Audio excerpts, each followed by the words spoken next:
Em outro momento, quando esse rapaz começou a frequentar essa congregação, ele dobrado os joelhos e ele começou a cantar os hinos da harpa. E alguém chegou, bateu no ombro dele, ele não olhou para ver quem era. Geralmente ele continua orando, porque ele sabe que em algumas vezes são atuações malignas de demônios querendo impedir ali a convicção que Deus quer dar naquele momento. Mas ele ouviu quando a pessoa falou assim: você veio aqui para orar ou para cantar? A pessoa cantando os hinos da harpa, nessa congregação que diz primar pela sã doutrina e pelos costumes e se dizem valorizar os hinos da harpa. Então, a pessoa de joelho, cantando os hinos da harpa ali, em oração, para vir mais convicção, vir mais inspiração de orar. E uma pessoa chega nele, bate no ombro dele e pergunta se ele veio ali para orar ou para cantar.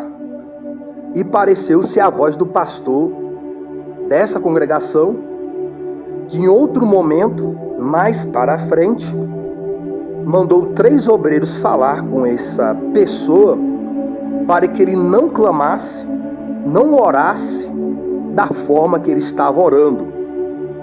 Na realidade, não era o tom da voz em si, mas as palavras que Deus dava que realmente incomodavam.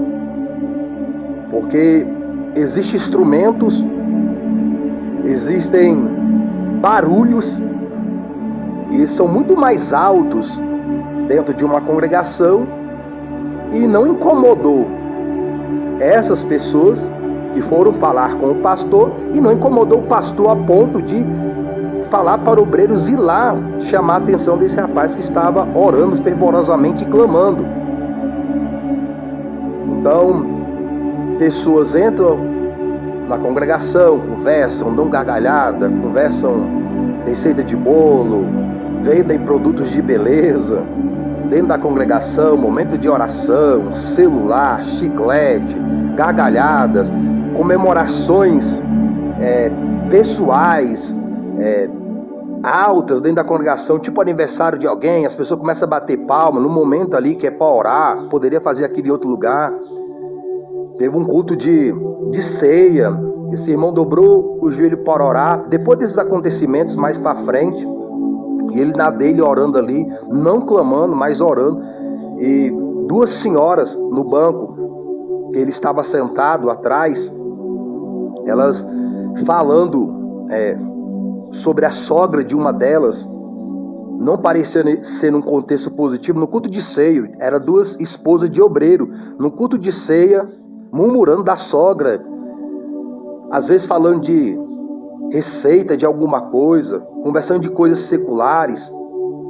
Então, existe vários tipos de barulho dentro de uma congregação que não é para aquele momento, e esse povo não recebe exortação, não recebe crítica.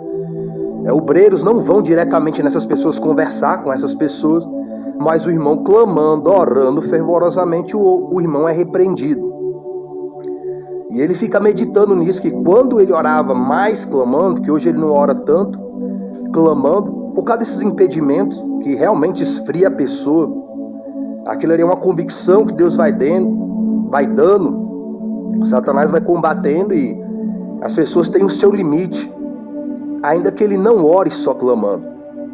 Mas as pessoas enfatizavam a parte do clamor, enquanto outras eram renovadas e restauradas. Ele ouviu vários testemunhos de pessoas restauradas, renovadas, avivadas, pela maneira que ele clama, pela maneira que ele cultua.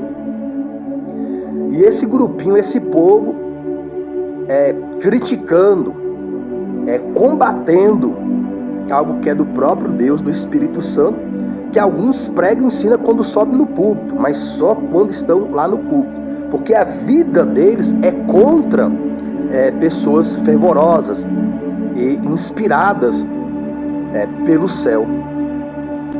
E ele medita que quando ele clamava mais e orava mais em voz alta, as pessoas não ficavam ao derredor dele conversando, papeando. E quando ele ora sem estar clamando, as pessoas geralmente param ali onde ele está e ficam conversando. Esposa de obreiros, pastores.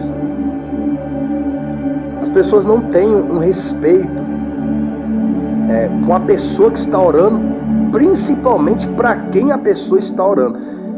É até certo, quem sabe, a pessoa ter desprezo por aquela pessoa que está orando, ter antipatia por aquela pessoa que está orando, não ter nenhuma consideração por aquela pessoa que está orando, mas deveriam ter respeito, consideração, temor para quem aquela pessoa está orando.